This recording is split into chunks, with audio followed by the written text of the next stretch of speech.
Detective Comics 1046, Mariko Tamaki, writing with Dan Mora on the art. Happy to see Mora there, of course. Yep. His final issue on the book. Mm-hmm.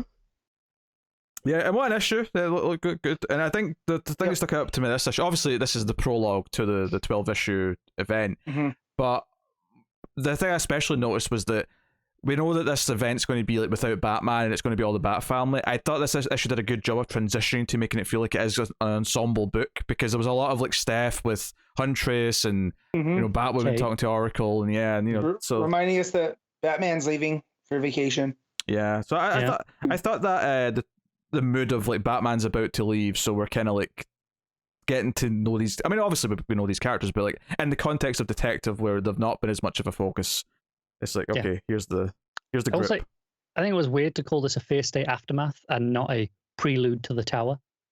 Yeah, that is weird. I mean, but it is still kind of dealing with the state of Gotham in between. I mean, it's mentioned. It's relevant and it's mentioned. I can only assume they thought Fear State was going to, like when they put that in the cover, they either knew or assumed that Fear State was selling well, so it was just like a way to like convince people to try this. So the idea being that if you like Fear State and you bought this just because it was a Fear State kind of loose tie-in, now you're maybe more likely to carry on and read the Tower.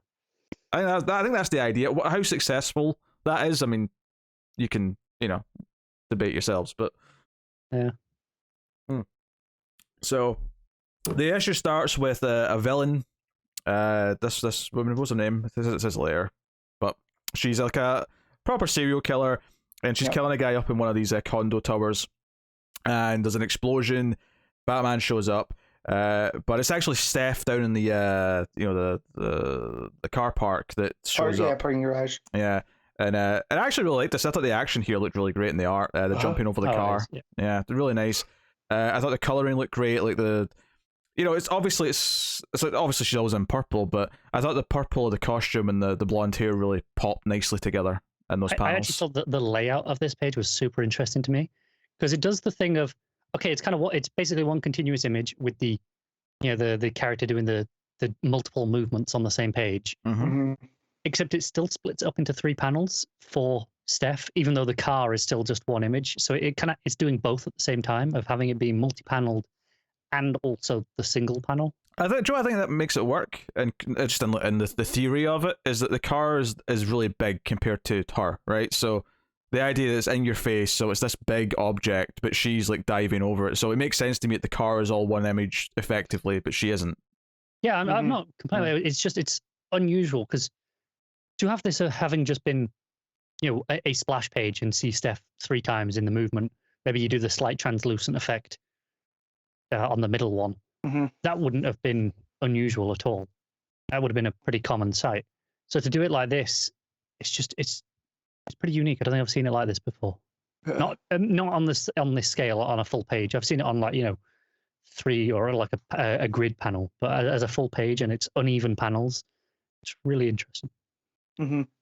Yeah. So the car is about to hit someone, but Batman grapples it and sort of makes it flip. So you get a nice big sort of action set piece there. And just for anyone who's wondering, the woman outside, the old woman who's outside, who says, "What the hell?" That's one of the main characters from Once and Future, which Dan Mora also draws. Oh, really? So as his final issue on Detective, he's like, "I'm putting one of my characters in here, damn it." Yeah, I saw that and I went, Connor's gonna know.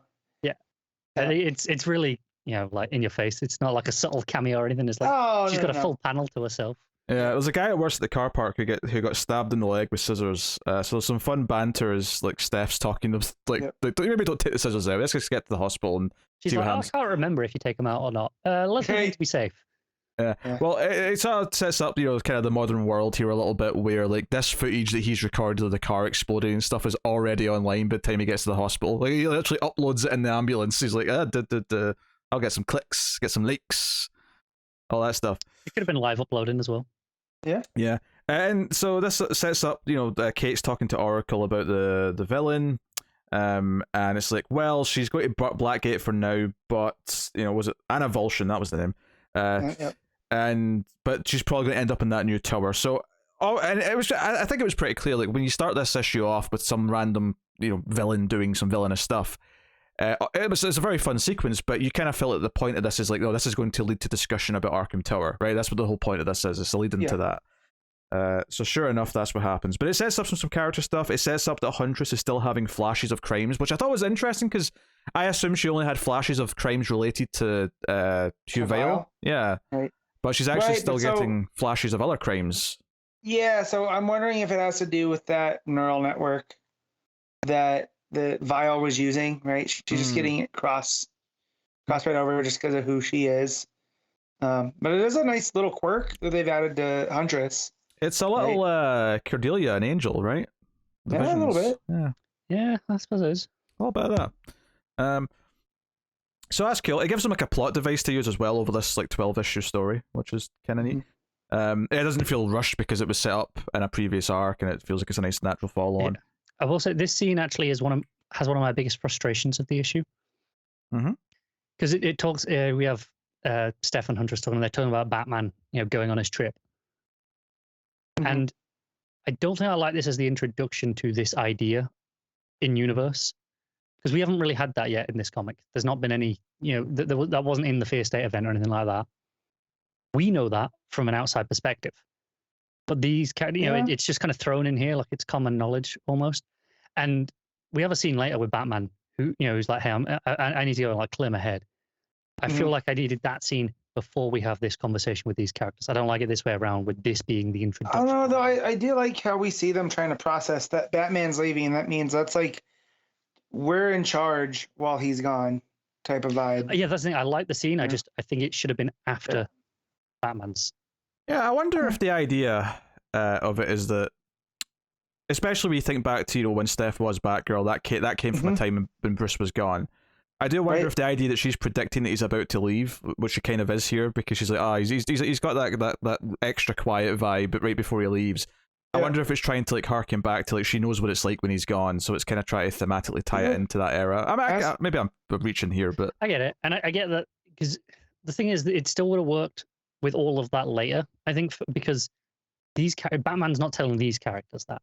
No, and that's why I like it, because they are still part of the Bat family, but these two, right? This isn't Tim and Dick, right? Like, so they're still they're in the Bat family, but they're still outsiders. So to see them bring up that, well, Batman's leaving and we're gonna have more responsibility, This is more like cousin Helena and like niece Stephanie, as opposed to the sons and right. Yeah. So, but yeah, I kind of like that though. It's done because we know what it's like when those guys, when Bruce leaves, and they feel the weight of that responsibility. We get one of those stories where it feels like every 2 years with those guys. Haven't with the lady side of the. That's why I like this scene in general. I just feel structurally this should have been after the Batman scene for us as an audience, and I mainly mean for people who don't read solicits, who don't read news articles, who don't know Batman is leaving already. I feel like having Batman introduced, that would have been the better idea. No, I think this issue, like, obviously I was excited for this story coming up because I love the idea of Gotham without Bruce and all of the other Bat characters having to like be an ensemble and come together to solve whatever the problem is. But getting an issue like this where we have these like interactions of these pairs of characters just teaming up, like, I'm like, yeah, like, there's something about like, especially Gotham, when all the various Bat characters are in a living world together and they're all interacting and solving problems together. There is something really fun about it and exciting. So it's nice when they just sort of say, no, we're just going to do that. We're going to make that the story for a change, rather than just giving you the breadcrumbs that you sometimes get, which is a nice vibe. So it also sets up, and Nakano brings in Chase Meridian and tells her that she's there to assess if Arkham Tower is any good over the first few months. Right. And basically says, I've made some mistakes. I've made some dodgy decisions recently. So I want to make sure this is on the up and up. Which, the self-awareness from a person in charge of Gotham City, that's a first. Yeah. No, I like that. It follows on from the mistakes he made during Fear State and stuff. So it's Joker War. Yeah. He's got a bit of a record at this point. He's had a bad year. All right. Like, Gordon's gone. He has to really lean on Montoya, who doesn't really like him. It really feels like he came in with this strong statement of, I'm going to be a different kind of mayor. I'm going to put my stamp on the city. And then a year later, he's gone, Shit. I would trade my other I eye see why not they to be. did it that way now. Yeah, I would trade my other eye not to be mayor anymore. Oh dear. We also Deb Donovan's still kicking around, so this is another one of Tamaki's characters that she's helped feel prominent. With Batwoman, which again I like. I didn't realize this until we were talking about it, how focused on the non Robins this is, which I didn't realize. Like each of them kind of has a opposite, like an opposite side on there. So like, you know, for you have Dick and Babs at the top, right, is kind of the lieutenants, but then like Helena's kind of the Jason type, kind of the South Sider. Yeah. Steph is kind of the Tim. Steph and Tim, and then you got, you know, Cass and Damien, which, you know, so I didn't really put that together. And then you have Batwoman as kind of an outlier. She's the Bruce. Yeah, the Bruce. Yeah. I mean, she doesn't feel like that in a way because obviously we think of Batgirl as being the first Bat Lady, but you know, but so I didn't realize that Tamaki had that with these characters, because all the other ones, it feels like outside of Tim, I don't know what he's up to right now. But they all have other stuff going on, so it's cool to see that. You know, the Batgirl. Some of the Robins are on some of the covers, so I'm sure they're coming into the event. Tim's been having stuff in the Urban Legends anthology book. Yeah. Right. So, but no, I thought that was really interesting to think about. Yeah, no, I love the characters, the supporting cast and all that. Like, it is something that I was missing so dearly in comics for a long time. You know, during the New 52. So having Deb Donovan be this, you know, a character that they can rely on to like have info and exposition. It's been a while since we've had a good journalist in the Batworld, because and used as a journalist, because Vicky Vale's not really. No, that's it. Like it's one of those things. It's weird to me that there wasn't like that go-to investigative journalist in the Bat books in the era of, you know, like the 60s through 90s of, you know, big investigative journalism, like headlines being a thing. Less so these days. I guess maybe there wasn't that in the Batworld. I wonder if it's just because it's such an integral part of Superman that they just didn't want to repeat it. That doesn't say. It feels like it's used in such a different way, because in Superman it is him and Lois that are those characters, right? As opposed to the outsider, you know, someone that they go to here. Bruce has always heavily relied on the police to get his info, not so much the investigative. And if there was a journalist, it seemed always to be a thorn in his side, not like. Yeah, not like with over in Superman, where they're treated as the, you know, truth seekers. So and Nakano, I think it's going to continue to have a bad year, because I think all the shit he's been involved in has broken his wife. But it looks of it. Yeah, definitely. Yeah, and it is kids into Power Rangers by the look of it. Oh yeah, I noticed it's not quite the Megazord. Yeah, and there's a Ninja Turtle in there as well. On the shelf, just to the right of the wife. Oh, I see it. Yeah. The maid, the nanny. I assume. Yeah. Oh, there he is. Yeah. Yeah. So yeah, he's like, oh yeah, this will be good. The Arkham Towers, the new therapy techniques are going to help the city. And she's just like lying there, a broken woman, because this man has been at the center of all this controversy and like turmoil that the cities went through. I'm sure they'll elaborate on it, but it's interesting to see. Yeah, because I missed when he became mayor, but wasn't his big thing was not just do things differently, but like basically criminalize Batman? Mm-hmm. Yes. And now Batman's pulled his out of the fire a bunch of times. So it's he's kind of had to rescind that a little bit, Yeah, but it's like, what does he do now? Because the people that voted for him to get, you know, to criminalize Batman, you know, and then there's the people that didn't want to vote for him because he was going to criminalize Batman. He has no like standing. So yeah, no wonder his wife's broken. Yeah, there's a page where Deb Donovan is just like walking through the street drinking, and then looks up at the tower that's almost finished and is like, "Yep, got a bad feeling about this." Yeah. So it's simple but effective. I'm looking forward to this story now. Yeah, that's actually got me hyped. And not that I wasn't before, because since it was announced 12-issue kind of weekly thing, we were like, yeah, that sounds kind of cool. After reading this issue and kind of getting a grasp of what it's actually going to be. Functionally with, okay, these characters are kind of going to be the core cast. I'm a lot more excited for it now. Yeah. There's a bit more Steph and Huntress talking about Huntress's kind of visions, and she just kind of leaves basically and leaves Steph hanging. So it just gives you a sort of a vibe of the tone that some of them are going through. And then there's a scene with Batman and Chase, who meet on a rooftop, which I think is very intentional, meant to make you think of Batman Forever a little bit. But he's like, yeah, I'm leaving, I'm going, like, I need you to be my eyes and ears inside Arkham Tower. My people will be there to help you, even if you don't see them, so... I wonder who's going to be... Are they all undercover, or are they just some of them? I think there's going to be a couple, you know. You can't send Cass undercover, surely. I don't know how much of a...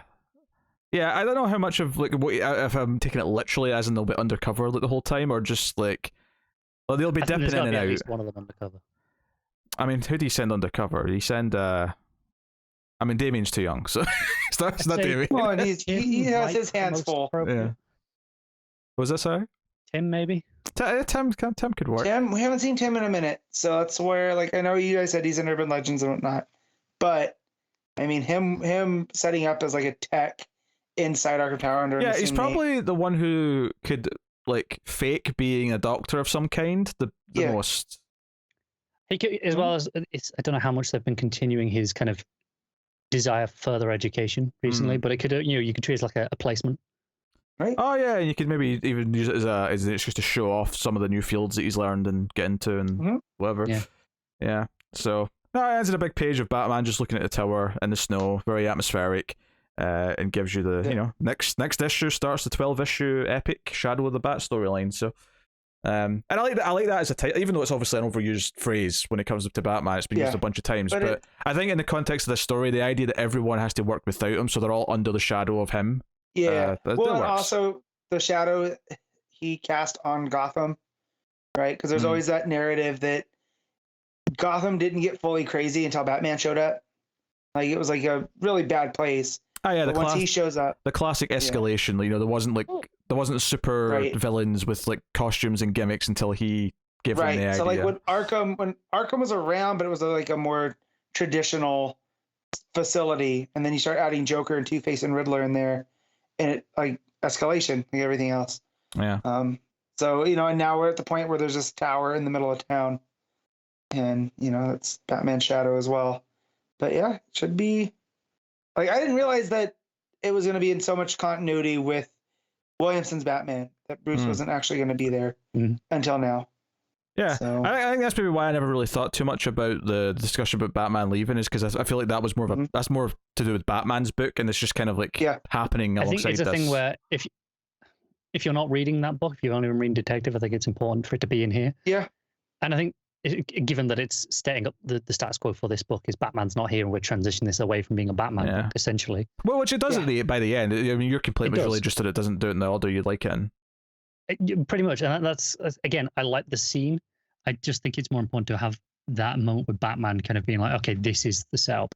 For the people who don't know that information going into the book, I think otherwise that scene earlier plays very differently if you don't know that Batman's leaving. It makes some sense, like your argument makes sense, but at the same time we always come back to more people are always reading Batman and the Detective, so the chances are people that are reading this are probably also reading Batman. So maybe monthly, but I'm thinking down the line in trade, if this is better received over the long term, then this run will probably have more legs in it.